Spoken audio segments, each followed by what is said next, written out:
Fala pessoal, sejam bem-vindos ao podcast Cara dos Esportes, nosso episódio sobre NBA, segundo episódio da semana. Até os playoffs da NBA, pelo menos a gente vai ter 2 episódios por semana, sempre indo ao ar na madrugada de quarta pra quinta, de segunda pra terça. Chegando os playoffs, vai ter semana com 3 episódios, vai ter semana com 4 episódios, vai ter todo a final da NBA, todo jogo de final da NBA vai ter episódio saindo logo depois, então vai aumentar a cobertura na fase decisiva.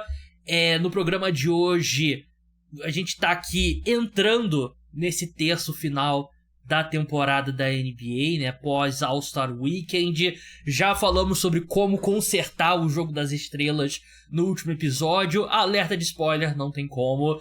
Já fizemos um recap da temporada até agora, 2 episódios atrás, eu e o Matheus, o Brooklyn Guy, pra situar você que é fã de NFL e tá voltando o foco pro basquete agora. E a gente vai falar 2 assuntos principais nesse programa, aliás, um principal e um secundário. O primeiro, candidatos ao título. Como é que entra nesse terço final da temporada? Quem a gente acha que tá na primeira tier ali de favoritos? Eu separei aqui deixa eu ver aqui, eu separei em 4 tiers meus candidatos ao título. E depois a gente vai falar de uma treta que tá rolando no mundo da NBA, que eu acho que tá rolando muito porque não vem tendo jogos nos últimos dias, né, com a parada do All-Star Break. E aqui comigo hoje, pra debater comigo, Ricardo Estabolito Júnior, ele que é editor do Jumper, principal site brasileiro na cobertura do basquete. Eu ia falar NBA, mas do basquete em geral. Ricardo, seja bem-vindo mais uma vez ao programa. Obrigado, Gabriel. Já engasguei aqui antes de começar para aquecer aqui a garganta, né? Fica um abraço para todo mundo que acompanha o Cara dos Esportes de novo e tamo aí. Eu vim aqui para falar da treta, na verdade. Eu vou ser sincero com você. Esses assuntos sérios eu não tenho muito interesse, não. Verdade, né? E é uma treta, assim, 2 pessoas que sabem o que estão fazendo, né? Estão gerando atenção. Enfim, a gente vai entrar na segunda parte do programa nesse assunto. Vamos começar falando sobre como tá o topo da tabela da NBA. Antes de entrar em times, e a gente vai passar pelas odds deles também aqui, no Bodog, que é o parceiro oficial de apostas do podcast Cara dos Esportes. Crie sua conta, você vai poder apostar nessas odds que a gente vai citar aqui agora no programa. Se você gostar de alguma, vai lá, faz uma fezinha com responsabilidade. Aqui é pra ser uma diversão, ninguém tem ilusão aqui de vai ser uma renda extra, não sei o que, não. Eu perco mais dinheiro do que eu ganho e eu faço só pra me divertir. Ricardo, eu não sei como que você fez, se você fez uma lista ou se você vai ali no improviso. Eu tenho, como eu falei, 4 tiers, né? 4 camadas de favoritos. Eu fiquei muito em dúvida entre fazer Tier 1 A e B ou separar em 2 tiers, né? O topo, que são os 5 times que eu vejo acima dos demais. Eu acabei optando por fazer uma de 3 e outra de 2 times, que eu acabei chegando à conclusão que tem um degrau entre esses times. Sem dar spoiler ainda das equipes que estão. Como que você vê? Você acha que tem um grupo de 3 times, um grupo de 2 times, um grupo maior de 5 times? Como que você colocaria as suas tiers? Engraçado porque, como uma pessoa super preparada, eu não preparei tier nenhuma. Eu tô aqui vou pegar a sua aí e vou analisar em cima da sua. Mas, assim, o que eu diria para você hoje é que, sinceramente, é engraçado. Eu acho que o título está mais em aberto do que nos primeiros 20, 15 jogos da temporada, pelo que eu olho, sabe? Eu acho que eu estaria mais na linha de ter os 5 meio que embolados do que você vai ter, certamente, do que separar entre 3 e 2, porque, não sei, é uma sensação que eu tenho. Eu acho que o leste é mais forte, mas o leste chacoalhou. Tem algumas coisas que aconteceram no leste. O leste, eu diria que o leste é mais consolidado em relação a quem tem chance, mas ele chacoalhou um pouco. Mesmo a trade deadline sendo bem abaixo do que geralmente ela foi, eu acho que ela ajudou a balançar um pouco com esse up do Knicks e um pouco que é a lesão do Embiid. A gente vai falar especificamente sobre essas questões, né? Eu acho que ajudaram a embaralhar um pouco ela. E o Oeste eu acho que está saindo melhor do que eu imaginava. Eu acho, na verdade, os times do Oeste, para ser sincero com você. Então, eu acho que é engraçado isso. Geralmente a sensação tem que ser a contrária. Com 15 jogos você acha que está todo mundo na briga e quando chega no jogo 55, você tem uma impressão um pouquinho mais fechada do que é a disputa pelo título. Eu tenho a impressão que inverteu para mim. Eu tinha uma impressão um pouco mais fechada com uns 10, 15 jogos e agora meio que misturou, sabe? Eu concordo com você. A gente faz esse exercício aqui, sei lá, depois do primeiro mês da temporada regular, eu diria que eu ficaria surpreso se a final não fosse entre dois determinados times. Entre Boston Celtics e Denver Nuggets, que são os dois times que eu tenho nessa tier número 1. E eu acho que se junta a eles nessa tier número 1, que eu tenho 3 times, a gente já vai entrar. Pra mim, essa tier número 1 que eu botei o nome melhores times, pra mim Boston Celtics, Denver Nuggets e Los Angeles Clippers. Eu acho que eles estão acima dos demais. O desempenho do Clippers me surpreendeu muito, né? Eu já admiti aqui que eu tava errado sobre a troca do Harden. Tudo bem que a gente tem que ver funcionar nos playoffs, mas todo mundo tava errado, basicamente, né? Ninguém, na época, elogiou, né? Mas o Paul George tá saudável, tá jogando muito bem. O Kawhi tá saudável e tá jogando o melhor nível dele desde 2019, né? No ano do título com o Toronto Raptors. O Harden se encaixou muito bem nesse estilo de jogo aí como facilitador, como ele fez na primeira metade da temporada passada com o Philadelphia 76ers. É um time que tem profundidade, tem corpos no garrafão, né? Tem o Zubat, tem o Thais ali que você pode jogar ali. E pelo menos eles têm 12 faltas e, sei lá, 45 minutos entre eles ali pra te dar. O Westbrook se encaixou bem nesse papel vindo do banco. E na minha opinião, principalmente pelo nível do Kawhi, eu coloco o Clippers junto com o Denver Nuggets e Boston Celtics. Você concorda que eles estão no mesmo patamar?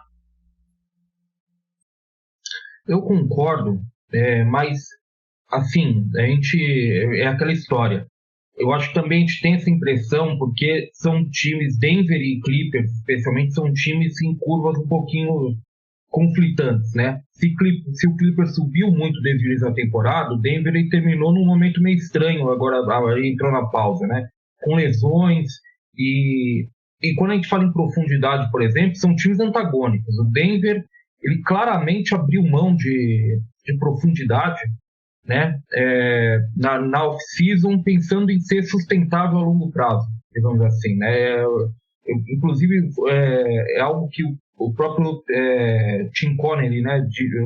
É o Tim Connelly, cara. Agora é engraçado que a gente vai falar alguma coisa e a gente fica em dúvida. Tim Connelly não foi o que foi pro Timberwolves?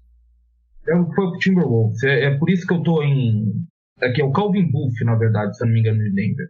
O Calvin Booth disse, ex-pivô, inclusive como seguindo uma trend de sempre trabalhando como técnico e dirigente, geralmente são jogadores água com salsicha ou ruins, né? O Calvin Booth era horroroso como pivô, né? James Johnson no Suns. James Jones, agora o Nets troca o Jack Vaughn pelo Kevin Ollie, que foi ainda mais água de salsicha do que o Jack Vaughn. O time do Warriors também é jogador, que me fugiu o nome agora. Meu Deus, Aliás, Steve Kerr é uma Mike Dunleavy também foi jogador ali. Mike Dunleavy Jr., né? Aliás, quem troca o Jack Vaughn pelo Kevin Ollie é o Sean Marks, outro pivô também muito, mas muito curioso comum, mesmo, não tinha parado pra pensar nisso. Então, e o Calvin Booth foi outro desses. O Calvin Booth era ruim, cara. O Calvin Booth era grosseiro. Mas assim, 6 faltas, que nem você disse, né? Eram 6 faltas, o Calvin Booth. E ele mesmo na off-season falou, a gente tá cortando aqui a carne, nessa temporada, vamos perder alguns jogadores aqui, vamos trabalhar aqui para conseguir escolhas de draft, ou trabalhar esse pessoal mais jovem para que a gente possa ser um produto sustentável em longo prazo. A gente está sacrificando um pouco aqui para poder competir pelos próximos 5 anos. E a gente vê isso, a gente vê especialmente antes da parada. O time com lesões e o elenco encurtou muito. Né? Às vezes você não tem 6 jogadores, você tem 5 jogadores para jogar dentro. Você não consegue confiar em mais ninguém. sabe? Então, eu acho que esse momento antagônico entre os dois é que meio que nivela as coisas. Boston é aquele time que assim, ele é até um corpo estranho porque ele é regular, né? São 82 jogos, você tem oscilações, mas Boston, dentro do que se oscila, é extremamente regular, é estranhamente regular com uma temporada de 82 jogos até Boston. Né? Boston, você vê, eu tava pensando, pô, Boston foi meio normalzão agora antes do All-Star Game, né? Aí você vai ver a campanha deles nos últimos 15 jogos, 12-3. Esse é o comum dele, né? A gente não põe muita fé, às vezes, no Boston, mas ele é muito regular. Eu acho que Boston é o time com menos questões, né? Porque eles têm uma grande questão.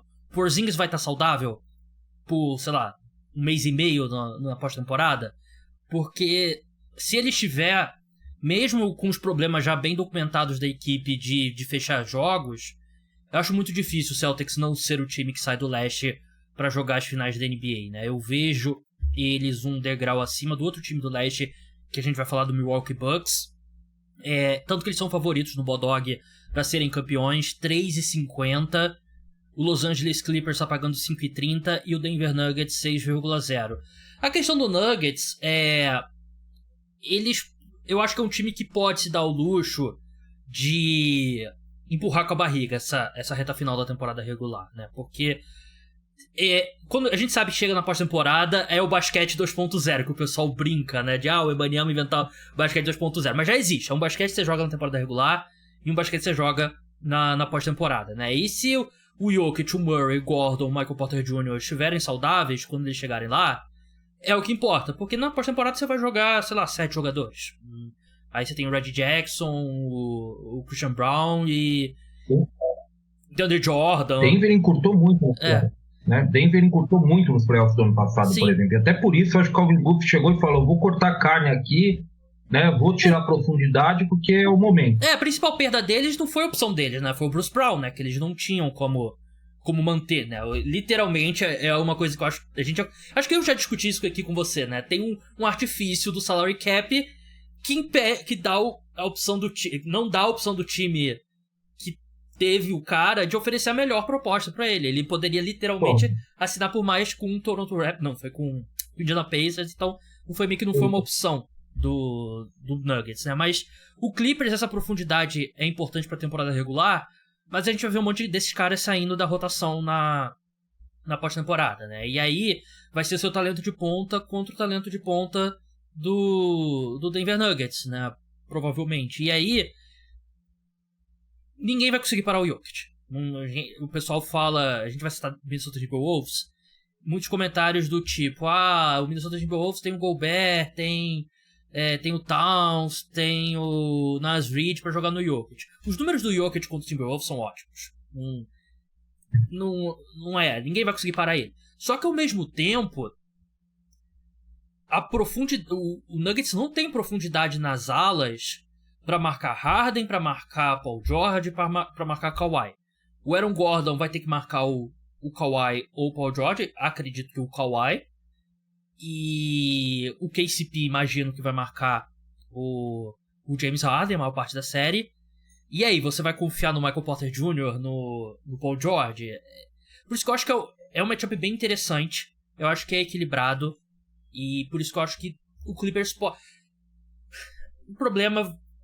Enquanto eu falava, tem o elefante na sala, né? Porque se o Harden te entregar 3 jogos, arremessando 3 de 12, aí você não tem como vencer. Mas essa versão dos Clippers eu acho que assusta mais o Nuggets até do que os outros times que competiram com o Nuggets na última temporada, né? Tipo o Lakers e o Suns. Existe uma coisa que ajuda em primeiro momento e prejudica no segundo momento nesse matchup Clippers. O Clippers precisa de um pivô na quadra para ficar no Jokic. O que é interessante para ele quando tem o James Harden. Porque o James Harden precisa de pick and roll. Então faz sentido para o Clippers. Então isso faz sentido no encaixe do confronto. Agora, o Clippers é um desses times que, como a gente viu no passado especialmente, é um desses times que podem abrir todo mundo, né? 5 abertos, sem pivô. E esse artifício ele perde para jogar contra o Denver. Se ele fizer isso, o Denver é um dos poucos times com Sixers, por exemplo, com o Embiid, que vão destruir 5 abertos se você jogar sem pivô. Eles vão destruir. E aí você perde o Westbrook nessa, né? Porque é muito ruim você jogar com Westbrook e um pivô na pós-temporada, né? É isso, você não tem espaçamento para jogar dessa forma. E esse é o problema, né? Quando chega em playoff. Encurta muito a rotação, você tem que tomar decisões complicadas. Geralmente, times que têm mais profundidade têm mais problemas para tomar essas decisões. É complicado. Você tem que realmente abrir mão de coisas que você não gostaria de abrir. Agora, você tem alternativas. Tipo, eu lembro do playoff da bolha, né? O Lakers contratou o Markieff Morris antes de ir para a bolha, se não me engano, e o Markieff Morris só jogou basicamente aquela série contra o Rockets, porque ele foi especificamente importante para aquela série. Depois voltou a jogar com 2 pivôs, com o Dwight Howard e com o Anthony Davis, e foi. Né? Mas assim, naquela série específica, aquele jogador específico foi importante. Então, às vezes você tem um elenco longo, é importante nesse sentido, mas você te obriga a tomar decisões um pouquinho complicadas. E o Clippers perde esse artifício dos 5 abertos para enfrentar o Denver. Eu acho que se for para 5 abertos, você permite que o Jokic faça a festa, e o Jokic é um cara que, ao longo do tempo, ele melhorou muito nisso, em saber que há momentos em que eu vou ter que decidir isso aqui, né? Então eu vou resolver isso aqui. Eu sinto que você tem Denver ainda como seria seu palpite ainda saindo do Oeste. É o meu palpite também ainda, nesse momento aqui, saindo do Oeste. Eles têm o melhor jogador do mundo, né? Então eu ainda acho que apostaria neles, mas eu acho que é realista os Clippers vencerem eles numa série. E na dúvida você vê o campeão. Exatamente. Até que o campeão perca, ele é o campeão. Então eu acho que se existe uma dúvida, eu tendo a ficar com o campeão. Minha tier número 2, que eu acho que dá pra ser discutido como parte da primeira etapa, da primeira tier, ou então nível 1, parte A, nível 1, parte B, eu coloco o Milwaukee Bucks e o Phoenix Suns. São 2 times que têm questões de profundidade sérias. Eu sei que a gente acabou de falar que importa menos nos playoffs, mas ao mesmo tempo você tem que ter um nível mínimo, né? Que eu não sei se esses 2 times têm. Mas você começa a contar os 15 melhores jogadores, 20 melhores jogadores da NBA. Cada um deles tem 2, pelo menos, né? E acho que dá pra dizer até mais, né? Dependendo de como você vê Kevin Durant e Devin Booker, Giannis Antetokounmpo e Damian Lillard. O Suns com Bradley Beal tem jogado muito bem. A campanha deles com Bradley Beal é muito boa. Eu acho que a chegada do Royce O'Neal é um pouco superestimada. Eu não sei o quanto que ele vai contribuir. Mas o Suns tem odds de 15,0 para vencer o título. Milwaukee Bucks 8,0. Sobre qual desses 2 você quer começar, Ricardo? Bem, o Bucks ele é mais complicado, né? Eu acho. Tem sido um desastre com o Doc Rivers. Ele é mais complicado. E assim, o Bucks é um desastre desde o início da temporada. O problema é que ele é muito grande demais para falhar, né? Como diz o americano, né? Pelo menos nesse momento, né? Ele é um time que apresenta um basquete paupérrimo e tem ganhou 30 de 40 jogos para começar a temporada. Assim, isso foi o Bucks. Agora, era claro que aquilo ali não estava funcionando. Agora, né, você vai pro Doc. E o grande problema, Gabriel, eu acho que o grande problema que existe aqui é que era um time muito consolidado, com uma forma de fazer as coisas, uma forma de jogar, e aí você joga tudo para cima. Porque você traz, ao mesmo tempo, você traz Damian Lillard, você demite o Mike Budenholzer, você traz o Adrian Griffin, sabe? É muita mudança de uma vez. E é difícil de encaixar, sabe? Não é um trabalho fácil. E tem mais uma mudança também. Você cortou a carne também em termos de profundidade, como você disse, para trazer o Damian Lillard. Então você perdeu profundidade, você perdeu defensores, você trocou de técnico, trocou de esquema, porque o Adrian Griffin é um técnico muito diferente do Budenholzer, e agora volta para o Doc Rivers, que é uma coisa bem mais próxima do Budenholzer, né? E você traz o Lillard para encaixar com o Giannis, um time que o Bucks é um time muito específico, Gabriel, especialmente para você encaixar uma peça como o Lillard, um pontuador em volume, um jogador para ter a bola na mão, que não é um time que não joga em pick and roll. Né? A gente está falando aí do Harden que precisa do pivô para fazer pick and roll. O Bucks não. O Bucks é um cara com a bola, todo um espaço total, né? Todo mundo aberto a maior parte do tempo. E sabe, isso é meio estranho pro Lillard. E tudo é meio estranho em torno dele, porque ele não se encaixa exatamente bem. O Bucks é um desastre. Foi um desastre marcando armadores nesses primeiros 2 terços de temporada, porque não tem um defensor de ponto de ataque. O Lillard é tenebroso nisso, e por isso todo mundo explorou o Lillard. Quem pôde explorou o Lillard nesses 2 terços de temporada. E aí você traz Doc Rivers, e o Bucks é um time que na passagem do Doc Rivers, só nesses 10 jogos do Doc Rivers mais ou menos, se eu não me engano, ele é a 11ª melhor defesa em eficiência da liga, sabe? Só que o ataque foi pro chão, né? O ataque, você sacrificou o ataque para ter uma defesa. É um time que ainda não equilibrou tudo, né? E em quadra não encaixa também. Em quadra é aquele bebê com aquela casinha lá, com o buraco da bola tentando encaixar o quadrado, né? É um encaixe difícil mesmo, né? Sempre quando você coloca 2 super estrelas assim, né? Que não sejam o Kevin Durant e o Stephen Curry, que eles se encaixam com qualquer jogador, é difícil, né? O LeBron e o Wade não foi instantâneo. Não foi automático. Primeiros 17 jogos daquele Miami, 9-8 a campanha, né? Com Bosh, Wade e LeBron. Exatamente. E assim, chegou na final, mas jogou muito melhor no segundo ano, né? Eu citei isso aqui no podcast, eu repito. Não é uma questão de... Eu não diria uma questão de ego, mas eu acho que é uma questão ali de o Giannis e o Lillard encontrarem a hora de quando que é a hora de um pressionar, quando que é a hora do outro pressionar. Às vezes eles meio que ficam não querendo pisar no ego do outro e tal, e pode ser que não seja pra esse ano. Mas ainda assim, eu acho que você ter Lillard e Giannis é difícil pra eu tirar da briga pelo título. Eu acho que esse time dos Bucks tem, assim, eliminado pelo Heat na primeira fase em 7 jogos, escrito na testa.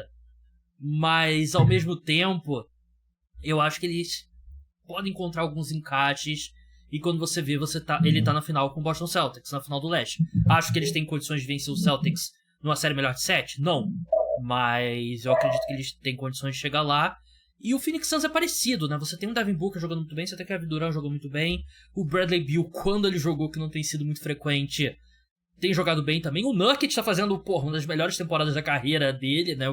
Algo que eu definitivamente não esperava. Então eles têm o tamanho pra jogar ali com o Jokic, né? De novo aquela ressalva de que ninguém vai parar o Jokic. E eu acho que eles têm o talento de ponta pra competir com qualquer time ali do Oeste. Por isso que eu acho que eles estão no degrau e meio, no meio degrau abaixo, né? A questão é, esses 3 caras vão chegar saudáveis na época dos playoffs? E quando não teve o Bill, quando foi só o Durant e o Booker, você olhava e você sentiu a falta de profundidade, como você disse. Porque os dois jogavam bem e o time era 22-21 a campanha. Com os dois jogando bem toda noite. Sabe? Porque você não tem o entorno, as peças no entorno, porque você queimou tudo para fazer essas trocas por esses caras.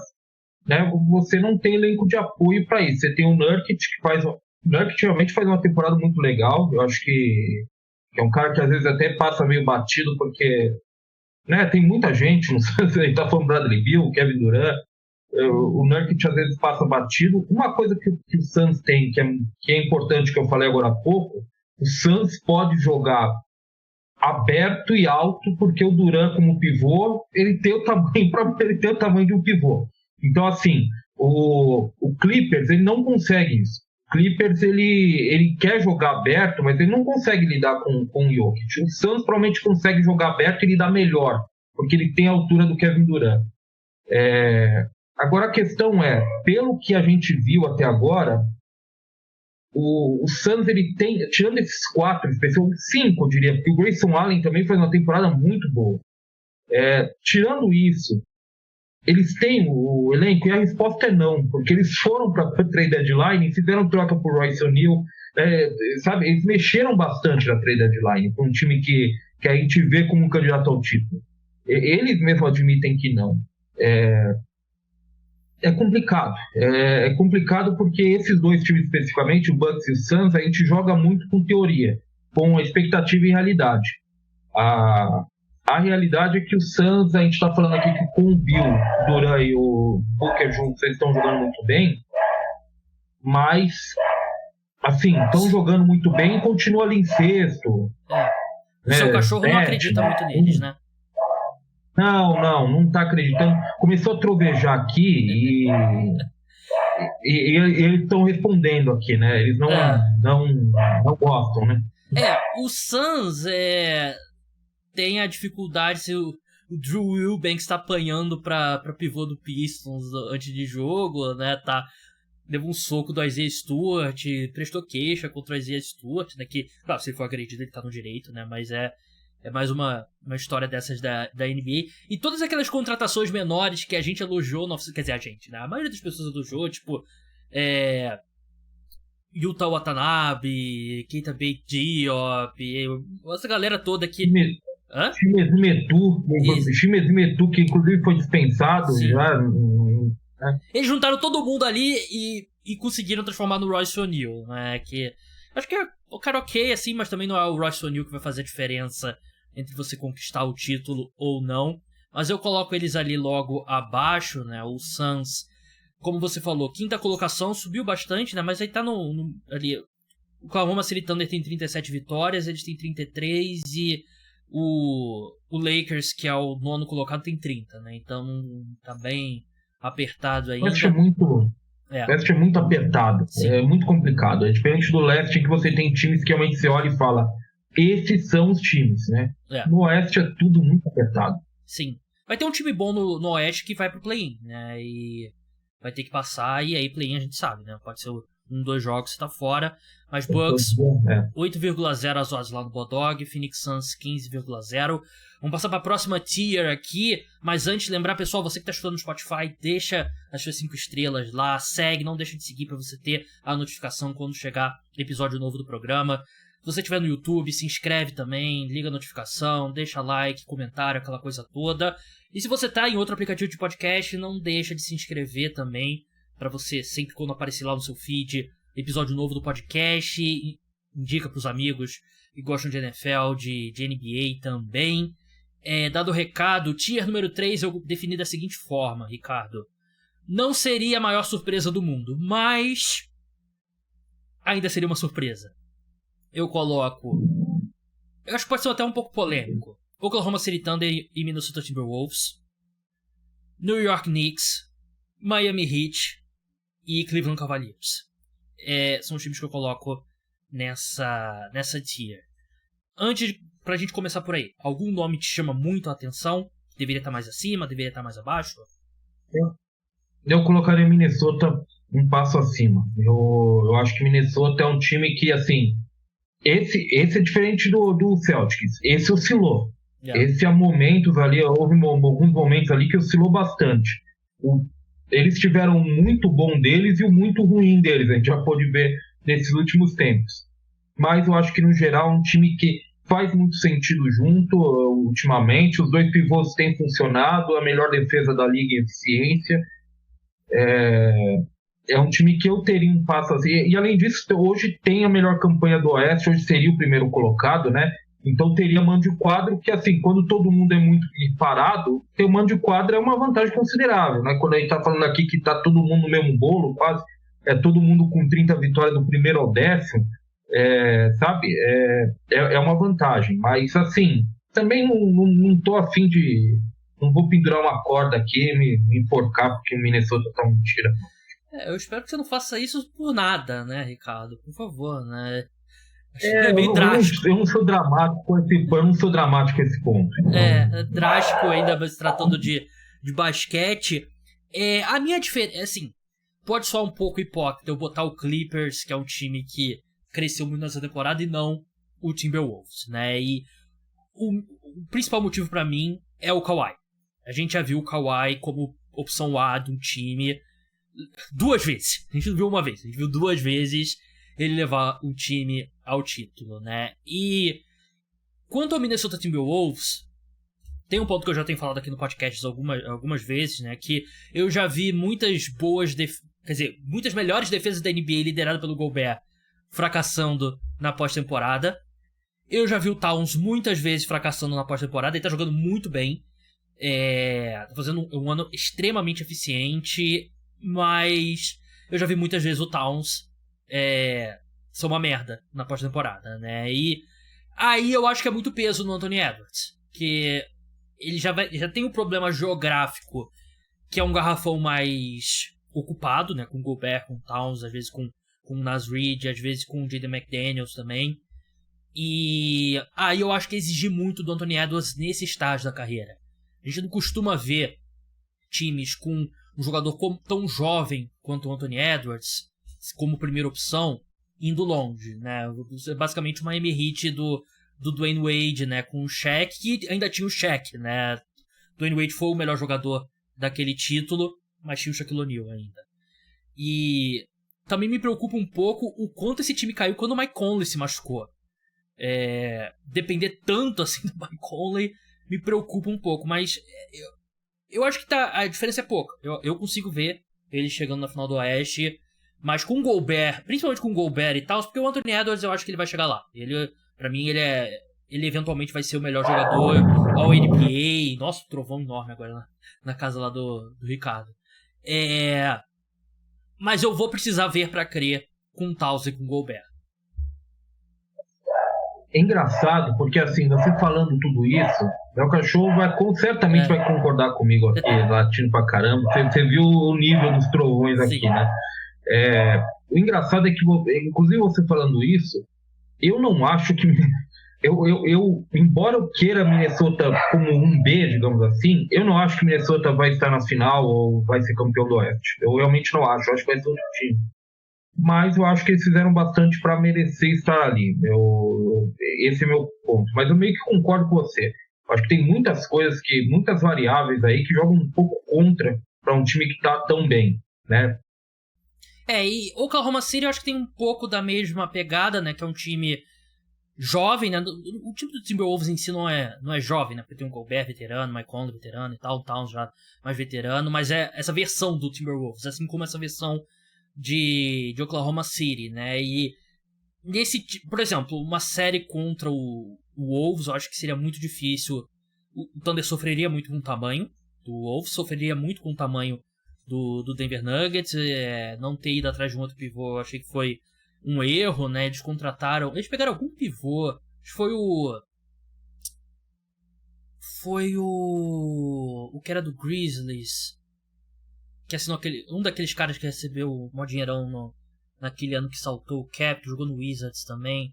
Agora tá me fugindo. O Bismack Biyombo, mas não é nada. O Shea é espetacular, eu acho que ele é um candidato sério ao MVP, não é aqueles caras que não tem que ser citado como MVP. Não, eu acho que o Shea pode vencer o prêmio, mas é um time muito jovem ainda, e é engraçado também como as coisas mudam rápido na NBA, né? 5 anos atrás os pivôs iam morrer, e agora eu olho para um time como o Thunder e eu acho que o Chet não é suficiente, né? Porque ele já deu sinais claros de desgaste, e ele é basicamente basicamente não, ele é o único pivô de verdade no time, e ele nem é um pivô de verdade, assim, né? E por isso que eu tenho dificuldade para comprar o Thunder também como candidato sério.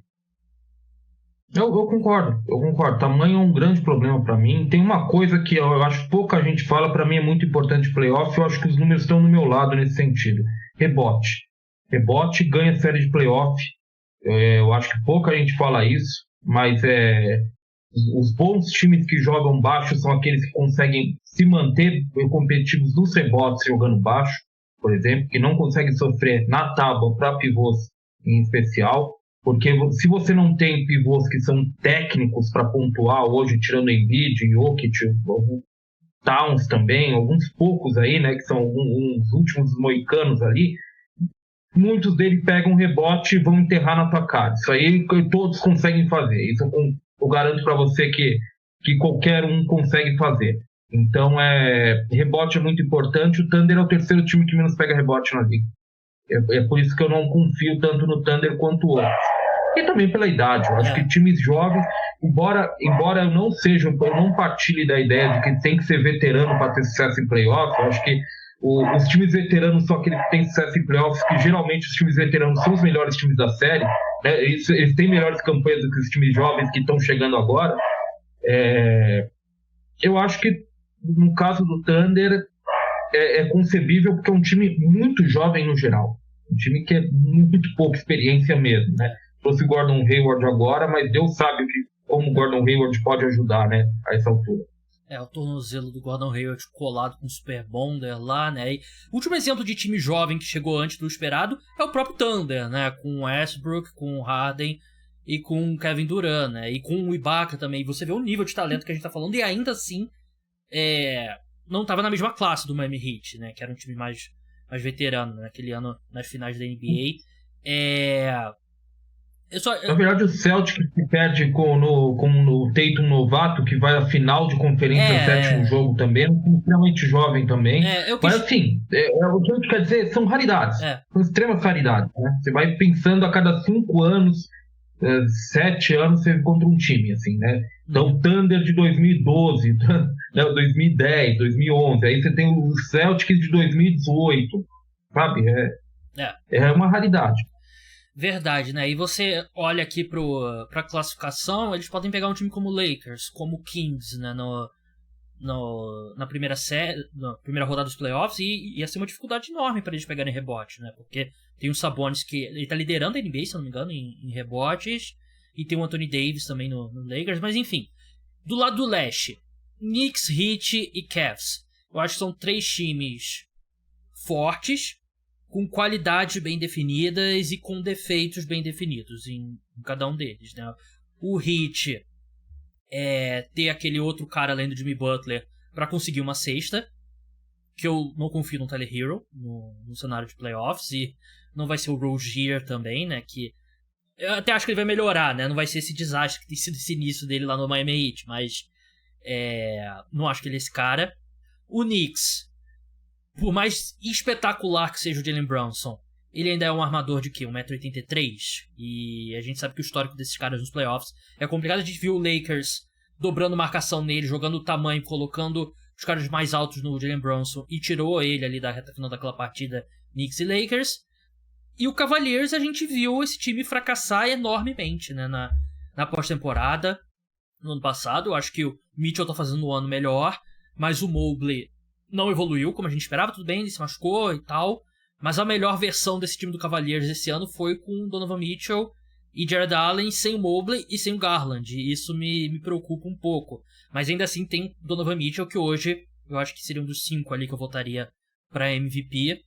Então é basicamente isso. Ainda todos estão muito longe do Boston Celtics, essa é a verdade. Então, mas assim, o Cavaliers é o melhor time da liga nos últimos 15 jogos, né? Ganhou 13, acho que nos últimos 20 jogos ele ganhou 17, né? Acho que é o melhor time da liga nos últimos 20 jogos. Ele completo, em temporada regular, ele tem se provado depois do ano após ano não, porque ele só está falando de 2 anos, mas nesses 2 anos ele tem se provado um time muito bom. O meu problema com o Cavaliers é aquela questão de que você tem... Eu vou tentar dar a volta aqui para poder explicar. No playoff, qualquer coisa é explorável. A gente sabe disso. O Cavs tem um problema que é bastante explorável. 2, na verdade. O primeiro foi muito explorado na última temporada, que talvez tenha melhorado agora. Era um time que tinha 2 pivôs em quadra e não conseguiu parar o garrafão. É um time que não... Se você tem 2 pivôs, você tem que dominar o garrafão. O Mitchell Robinson acabou com eles. Sabe, Mitchell Robinson, cara. Mitchell Robinson, assim, o Mitchell Robinson é um bom pivô, mas assim, é o Mitchell Robinson, não é? Enfrentou o Embiid, né? Não, enfrentou o Mitchell Robinson. Entendeu? Se você vai jogar com 2 pivôs em quadra, você tem que dominar o garrafão. É um time que é o 5º ou 6º time que mais pega rebote na liga, então é um ponto positivo, mas a temporada passada também era. Então, assim, não, sabe, isso foi um problema muito explorável no último playoff, que a gente vai ter que ver agora se melhorou de fato. Tem que ver. O outro problema que esse não melhorou e é uma questão complicada é aquele quinto jogador. É o Okoro, é o Caris LeVert, né, é o Max Strus. Todos eles têm problemas pontuais para ser esse quinto jogador. Eu acho que o Cavs até melhorou com a possibilidade do Max Strus. Eu acho que o Max Strus é a melhor possibilidade pensando em playoff, até pelo que a gente viu no playoff passado com o Miami. Eu acho que ele é a melhor alternativa e ele é uma melhor alternativa do que tinha nos últimos playoffs. Ainda assim, você tem um problema de um quinto jogador, de um ala ali, que é complicado, e é especialmente complicado, Gabriel, porque é um backcourt baixo. Donovan Mitchell e Darius Garland é um backcourt baixo. Então você não tem como ter versatilidade defensiva com os dois.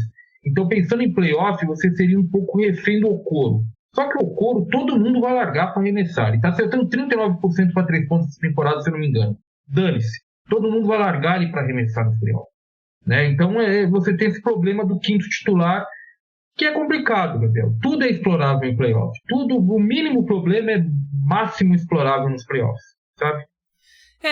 A sensação que dá é que o Garland e o Mitchell são redundantes entre eles e o Mobley e o Allen são redundantes entre eles. Essa versão do Mobley que não arremessa de 3, né? Porque você ter dois caras que não arremessam de 3 é complicado nos playoffs, né? Fica muito difícil.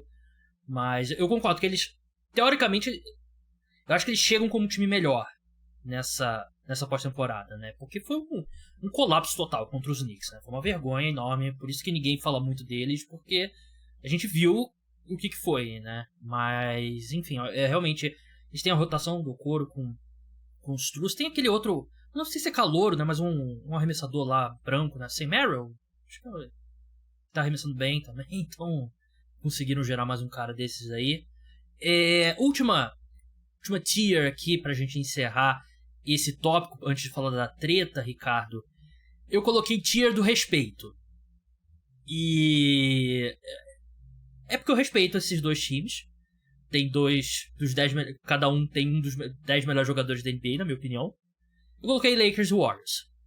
O Warriors começou a se encontrar ali antes do All-Star Break com o Draymond na posição de pivô e tal. O Klay teve um grande jogo, não lembro contra quem que foi agora, mas teve uma partida muito boa e depois ele teve outra ruim, mas assim, se em vez de uma a cada 10 partidas ele passar a ter uma a cada 5 partidas boa, eu acho que já ajuda a fechar essa conta, né? E o Lakers, é difícil acreditar que com o Darvin Ham eles vão se encontrar, mas é um elenco muito talentoso pra eu descartar totalmente. Então eu coloco eles dois ali na tier do respeito. E os dois terminaram bem, pararam bem pro jogo de três. É engraçado, né? O Warriors é o segundo melhor time da liga nos últimos 10 jogos. 8 vitórias, 2 derrotas. O Lakers tem 7 vitórias, 3 derrotas. São times que pararam bem pro All-Star Game. Talvez não fosse legal para eles parar, inclusive. Né? Talvez fosse melhor ter continuado. O Warriors, por exemplo, é uma coisa incrível, porque o Warriors a gente viu essa temporada extremamente modorrenta que ele tem feito. Nos últimos 10 jogos são 8 vitórias e 2 derrotas, só o Cleveland foi melhor, né? Porque Cleveland está nessa sequência insana agora. Mas o Golden State tem o 4º melhor ataque, 6ª melhor defesa e eficiência nesses 10 últimos jogos. Então, para eles foi terrível parar, provavelmente.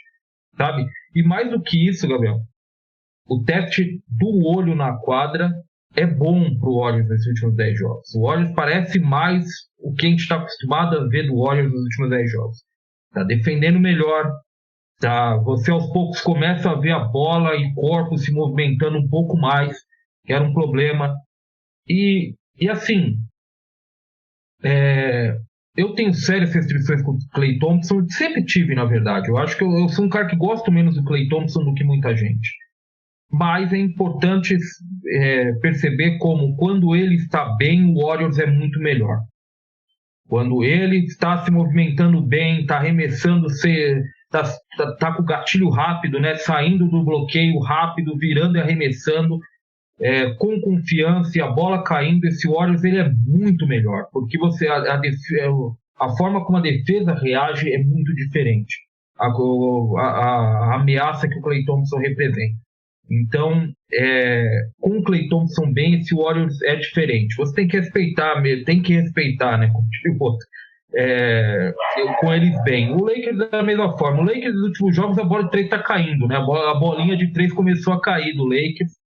O Lakers tem um ponto que é interessante, né?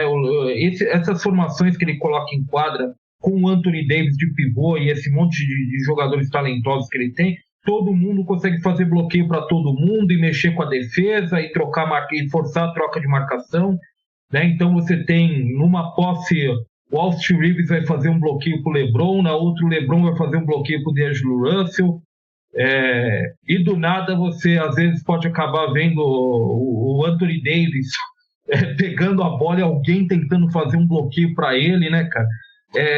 Sabe, é um time que é flexível nesse sentido, que é uma questão importante, porque o ataque do Lakers, se isso não está acontecendo, se a bola não está caindo, se essas trocas não estão acontecendo, é um horror, é tenebroso, uma das piores coisas que existe na NBA é o ataque do Lakers quando a coisa estagna, sabe?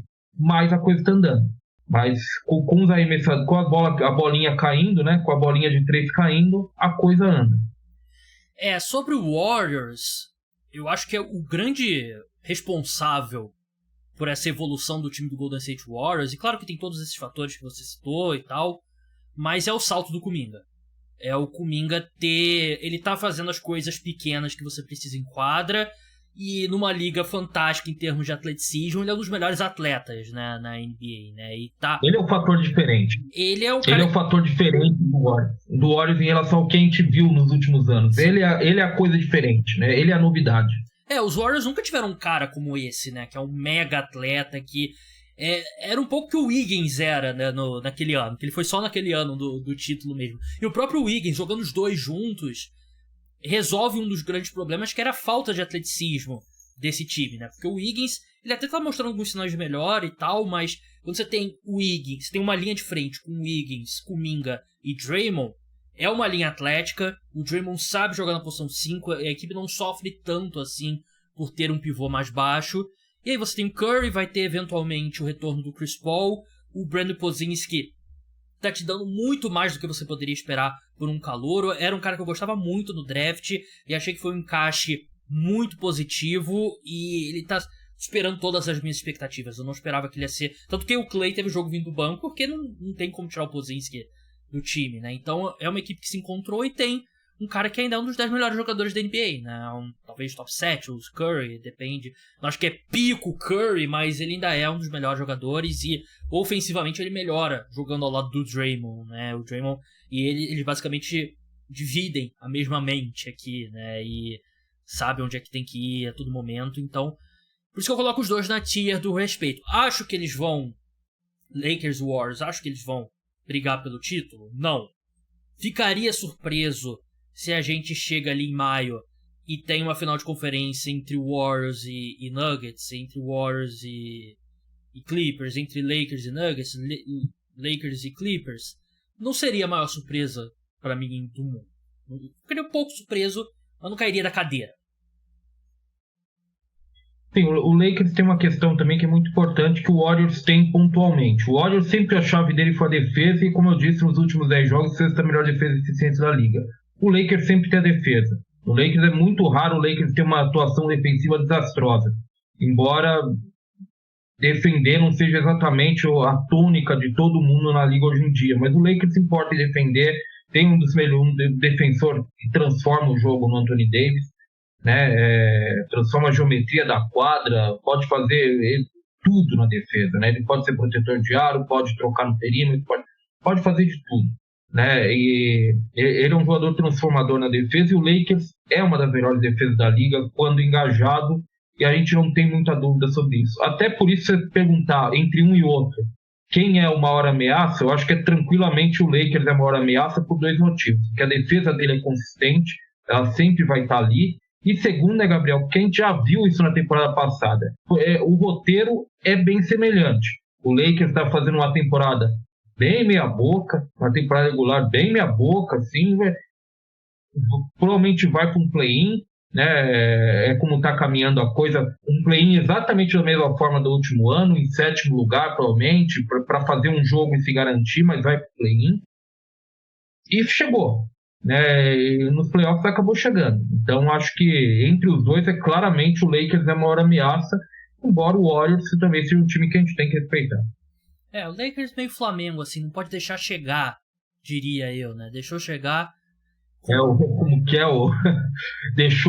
Tá deixando sonhar, né? Deixando a gente sonhar, aquele papo, né? Que aquele time não foi lugar nenhum, então. inclusive, né? Mais algum time que você acha que tem que ser citado? Eu, sinceramente, acho que para por aí.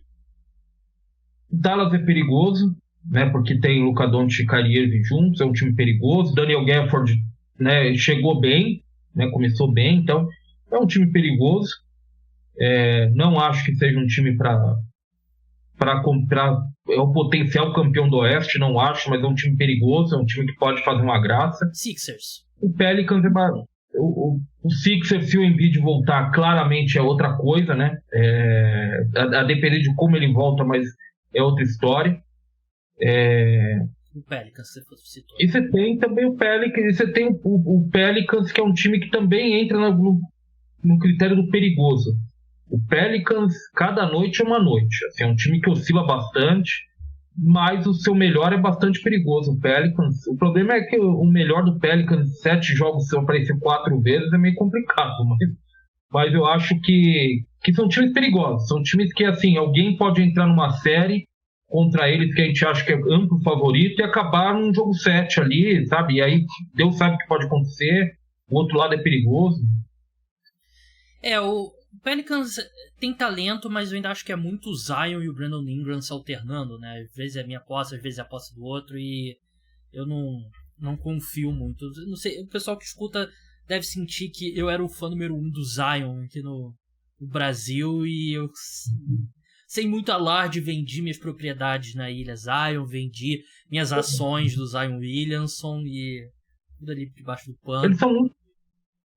O que eu gosto do Pelicans é que eles são muito flexíveis, sabe? Eu acho que assim, eles podem jogar alto, podem jogar baixo, espaço ao quadro. Eu acho que eles têm muita variação. Tem o Valanciunas, por exemplo, mas pode jogar com o Zion na 5, por exemplo, que é um cara que é forte o bastante para se segurar no garrafão. Não sou tão fã dele como reboteiro, seria um problema, mas... Ele só não pega rebote nem defende, né? Tirando isso... tirando só esse detalhe, né, tá tudo bem. Mas, assim, é um time bastante flexível. Acho que dá para fazer muitas coisas diferentes com o Pelicans. O problema é que eu também não acho que todas estão treinadas o bastante também para num playoff aparecer o melhor de todas elas. Bem, vamos falar da treta agora, que é o que todo mundo gosta, né? Treta, confusão. Vou fazer um resumo da treta. De um lado tem o J.J. Redick, ex-jogador, jogou muitos anos no Clippers, jogou no Pelicans também, jogou no Dallas Mavericks, atualmente é comentarista na TV dos Estados Unidos. Do outro lado, o Patrick Beverley, que é armador, que foi trocado pro Milwaukee Bucks. Ele tem um podcast também que é popular nos Estados Unidos. Ele é muito falastrão, ele gosta de provocar, em quadra a gente vê esse estilo dele também aparecendo.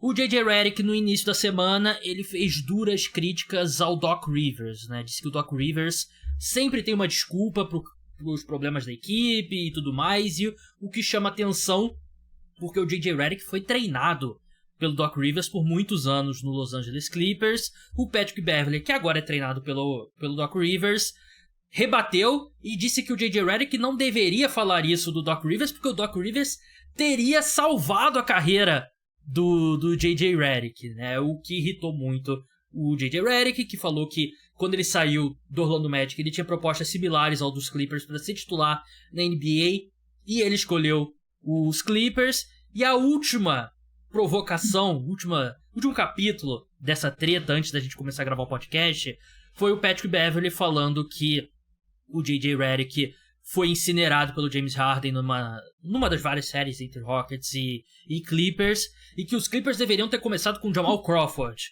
na posição 2 ao invés do J.J. Redick. Então esse é o estado da treta. Antes de dar a minha opinião, Ricardo, vou fazer uma pergunta simples e direta pra você. Quem que tá certo? Quem que tem a razão nessa treta? Em boa treta, ninguém tem razão. Acho que ninguém tem razão na história. Cada um tá com um pouquinho aí, com uma parcela. Acho que quem tem mais razão um pouco é o J.J. Redick, que eu dou um pouco de de razão para ele, porque o que ele diz é de alguém que trabalhou com o Doc Rivers, embora eu acho que também todo mundo tira pra merda o Doc Rivers, acho que virou uma moda aí tirar pra merda o Doc Rivers, acho que tem que... Também não é assim, também, sabe? Eu me tornei, aos poucos, eu me tornei um defensor de Doc Rivers, né? Porque é todo mundo contra, né, cara? É o Davi da NBA, né? O Davi do BBB da NBA, né? Todo mundo, é a perseguição contra o Doc Rivers. Coitado do Doc Rivers. Mas assim, ele trabalhou com o Doc Rivers, então ele tem um lugar de fala aí para comentar sobre método de trabalho, sobre o que aconteceu e tal. Embora o Patrick Beverley tenha certa razão, não em falar que salvou a carreira dele, mas assim, o J.J. Redick chega no Clippers, ele tem, na verdade, entre a passagem dele no Magic, ele tem um pequena passagem pelo Bucks. O Magic trocou ele pro Bucks antes de ir pro Clippers. Foi uma temporada ruim dele no Bucks. O Bucks ele foi mal. Ele não foi um desastre, mas foi mal. A pior temporada dele é a emissão, acho que acertou 31% em bola de 3. Sabe? Pouca gente apostava no J.J. Redick naquele momento. O Clippers foi lá e cacifou. Contratou ele. E sabe? Então, você tem aí... Não salvou a carreira, mas foi um cara que acreditou ali, né? Embora eu nem lembre se o Doc Rivers já era técnico do Clippers naquele momento. Você tem que ver isso também. Já, mas o porque Clippers tem deu uma... O Doc Rivers... O J.J. Redick ou o Doc Rivers fala que o dono, na época, que era o Donald Sterling, ele não queria o J.J. Redick e o Doc Rivers teve que brigar pra trazer o J.J. Redick. Era o J.J. Redick, sim.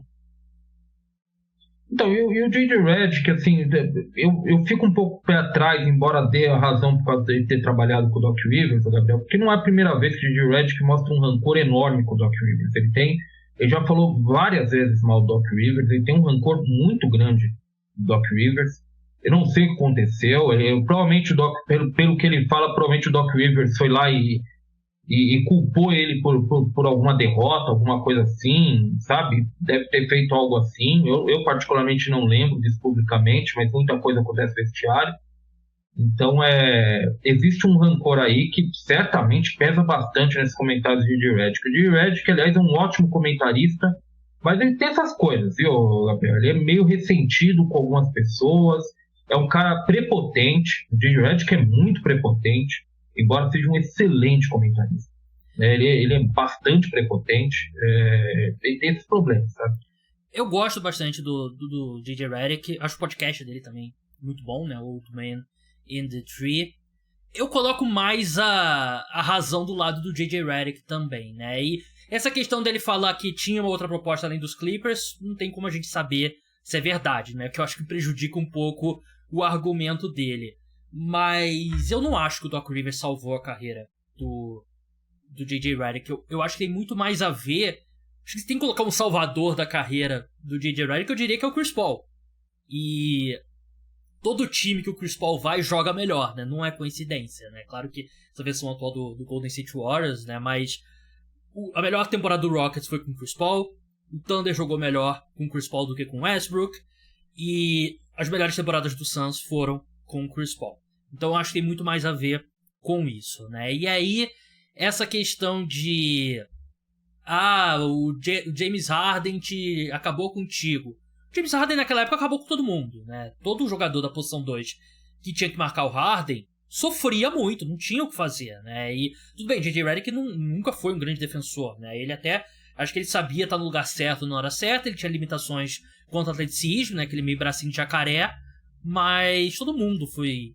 O Harden acabou com todo mundo na época do auge. Então isso eu não vejo problema. Aí falar que tinha que ter começado com o Jamal Crawford, que era outro cara que não defendia ninguém também, né? Isso daí.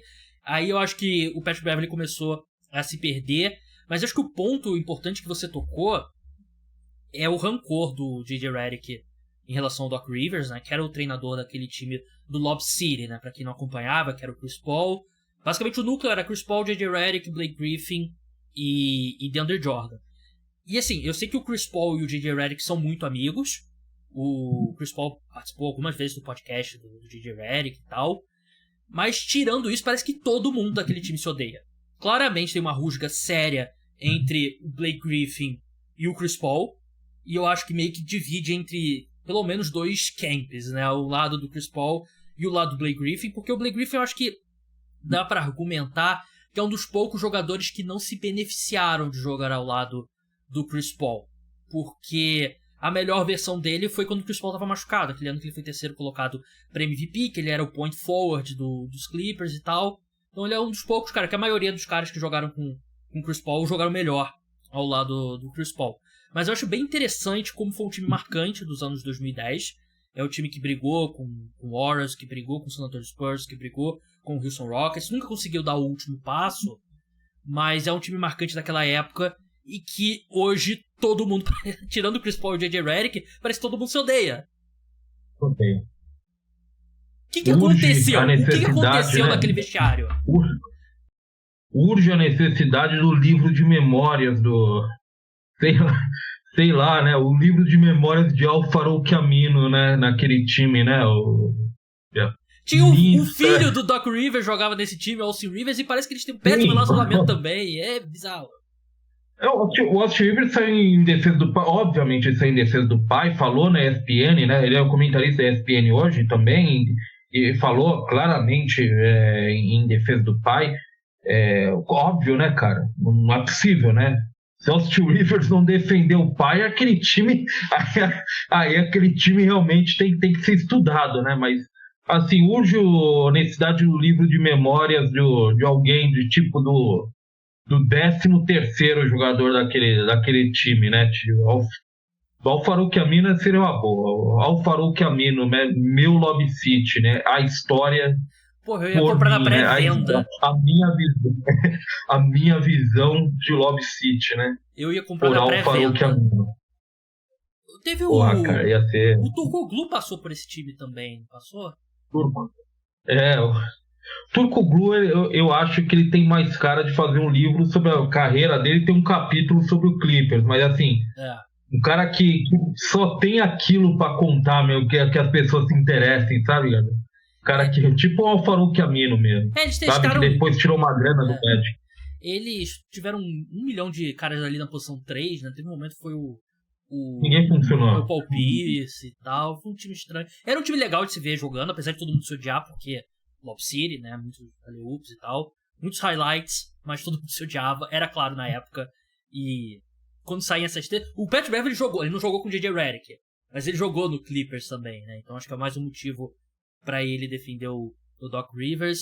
Mas, Ricardo, muito obrigado pela sua participação aqui no programa. Sigam lá o Jumper Brasil nas principais redes sociais. Sigam o Ricardo Estabolito no @EstabolitoJumper.